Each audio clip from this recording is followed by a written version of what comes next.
And speaking of powerful photographs, Dr. Jeff Gusky is not only an ER physician, he's also an incredible photographer. His work is on display in the Smithsonian. He also has a unique perspective on how the pandemic of the Spanish-American War in 1898 eased racial tension and, if done right, could affect our response to the current coronavirus pandemic. Good morning. Thanks for being with us. Good morning. It's great to be with you. So, this is a time of hope. I'm sorry, what did you say? This is a time of hope. Well, great hope. It's nice to have your perspective. You're someone who's a doctor and someone who studies history. Tell us how all this comes together for you. I found a secret hidden for 100 years that changes the way we see race in America and the way we see ourselves, and it's a Chicago story.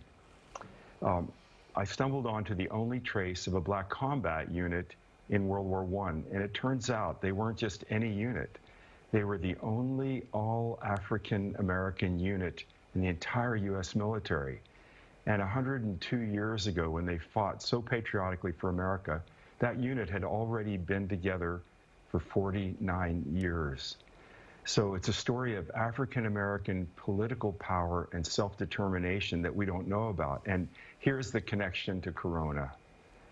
20 years before World War I, they became the first all-African American unit in the history of America to deploy in combat. Why? Because they went to the Illinois governor and volunteered in the midst of a frightening pandemic when soldiers were dropping like flies to go to war. And what's amazing is that the African American surgeons that ran the field hospitals understood disease, and the hospitals were so clean that the disease rate plummeted. They came back as heroes, and it's a Jackie Robinson moment about which no one knows.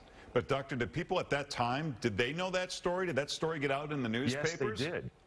The colonel, who was the highest, he was the first black colonel in the U.S. military, named Colonel John R. Marshall, was invited to the White House by President McKinley. He was against this move. It was called the Experiment in Color. But in Illinois, Abraham Lincoln's vision still mattered, and the governor had the courage to send this unit to war that so devotedly wanted to fight for our country. They got America. They loved America unconditionally, knowing it was totally imperfect. And so they come back as heroes. The colonel, born a slave, the illegitimate grandson of the longest-sitting U.S. Supreme Court Chief Justice in history, even through today, goes to the White House. His grandfather inaugurated Thomas Jefferson. Wow. It's amazing. It's an amazing story. We have no idea how it changes the narrative on race in America. And here's another one that will blow your audience's mind, and it's a story of pride for Illinois. On the last day, the last hour, the last minute of World War I, the last Americans fighting were the Black Devils, the only all-African American unit in the entire U.S. military, led by the highest-ranking black officer in the Army, whose grandfather was a personal friend of Abraham Lincoln and a pallbearer at his funeral. Wow, it's the stuff of a movie. And how are we not hearing about this? Did you say you found some type of a trace, an artifact in France? Absolutely. Underground, in the middle of nowhere, beneath a farm field, right now exists the only trace of a black combat unit, and it was this unit from Chicago. They left their mark. It was the underground command post of this unit that the Germans called the Black Devils because of their fierceness in combat. They were visionaries, not victims. They were leaders, and they understood America when America didn't get them. And it turns out they were an all-volunteer, all-black militia formed just after the Civil War by returning African-American patriots when there weren't many African-Americans in Illinois.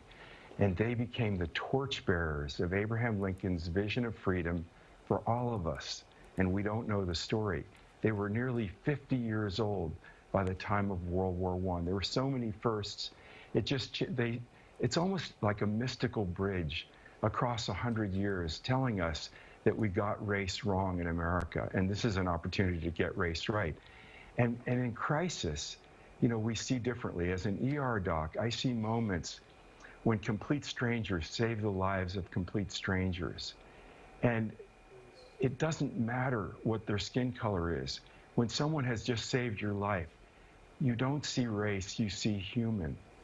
And what's so cool about this story is that these are African American patriots that saved America and gave America hope at the time of a frightening pandemic that was much scarier than what we're facing now. Wow. And they show us all where we find hope and courage in facing a threat fearlessly, with confidence, and knowing and believing in ourselves as Americans. Wow. Well, that is an amazing story, and you are an amazing storyteller. I look forward to hearing more about this story down the road. Thank you. It's an honor. May I just mention that if people want to hear more, they can contact National Geographic Speakers Bureau, and I'm available to come speak to any audiences, even online. So thank you. Very good. Check out jeffgusky.com. There's the information on your screen. Doctor, thank you so much. Thanks for joining us. Thank you. Well, in the midst of